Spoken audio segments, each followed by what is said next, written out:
नमस्कार, आप देख रहे हैं जनसत्य न्यूज। मैं हूं आपके साथ आशिमा त्यागी। अमेरिकी राष्ट्रपति जो बाइडेन ने अपना पहला राजनयिक संबोधन दिया, जिसमें उन्होंने वैश्विक मंच पर राष्ट्रपति के तौर पर अमेरिका इज बैक का ऐलान किया है और अपने पूर्ववर्ती डोनाल्ड ट्रंप की बेतरतीब विदेश नीति के बाद एक नए युग का वादा किया है। देखिए इस रिपोर्ट में। अमेरिकी राष्ट्रपति बाइडेन ने दिखाए तेवर, रूस चीन को दिया कड़ा संदेश, अमेरिका इज बैक की भरी हुंकार।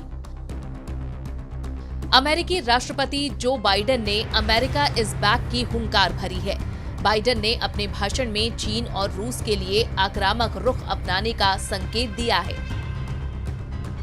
साथ ही म्यांमार के सैन्य नेताओं से तख्ता पलट को खत्म करने का आग्रह भी किया और यमन से सऊदी अरब के नेतृत्व वाले सैन्य अभियान के लिए अमेरिकी समर्थन को समाप्त करने का ऐलान किया।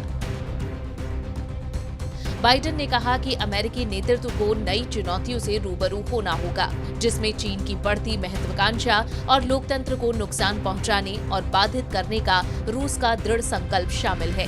हमें अपने मकसद को हासिल करना चाहिए। महामारी से लेकर जलवायु संकट और परमाणु प्रसार तक वैश्विक चुनौतियों का सामना करना होगा। ट्रंप की विदेश नीति से कई देश खफा, ट्रंप के कई आदेश को पलट चुके हैं बाइडेन। दरअसल ट्रंप के टैरिफ बढ़ाने की नीति के चलते अमेरिका को यूरोपीय और एशियाई नेताओं की नाराजगी का सामना करना पड़ा है। यहां तक कि ट्रंप ने वैश्विक गठबंधन के नियमों का उल्लंघन किया और अमेरिकी सैनिकों को वापस लेने की धमकी दी। हालांकि बाइडेन ने ट्रंप के कई आदेशों को वापस भी लिया, लेकिन ट्रंप ने कई ऐसे काम कर दिए जिसे सुधारने में अमेरिका को कई साल लगेंगे। बाइडेन ने रूस को ललकारा तो चीन को दिया कड़ा संदेश। बाइडेन ने रूस के राष्ट्रपति व्लादिमीर पुतिन को चुनौती दी। उन्होंने कहा कि मैंने अपने पूर्ववर्ती से अलग हटकर राष्ट्रपति पुतिन को स्पष्ट कर दिया कि रूस की आक्रामकता के दिन अब लद गए, जहां वो चुनावों में हस्तक्षेप करता है, साइबर हमलों को अंजाम देता है। बाइडेन ने चीन को भी चुनौती के तौर पर रेखांकित किया। चीन जो अपनी सेना का विस्तार कर रहा है और दुनिया भर में अपने प्रभाव को बढ़ाने के लिए काम कर रहा है। शायद वो बाइडेन की सबसे बड़ी अंतर्राष्ट्रीय चुनौती है। बाइडेन ने बीजिंग को अपना बड़ा प्रतिस्पर्धी करार दिया।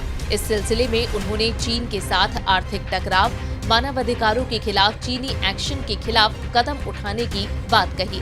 बाइडेन अपने संबोधन में जिस तरह से दहाड़ रहे थे, ये साफ संकेत है कि आने वाले समय में चीन और रशिया की मुसीबत बढ़ने वाली है।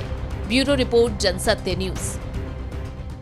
तो जो बाइडेन ने नए युग का वादा तो कर दिया है, अब इस पर अमली जामा उनकी तरफ से किस तरह से पहनाया जाता है वो देखना होगा। इसी के साथ इस रिपोर्ट में बस इतना ही। अगर आपको हमारी रिपोर्ट पसंद आई हो तो आप इसे लाइक कीजिए, शेयर कीजिए और हमारे चैनल को सब्सक्राइब कीजिए।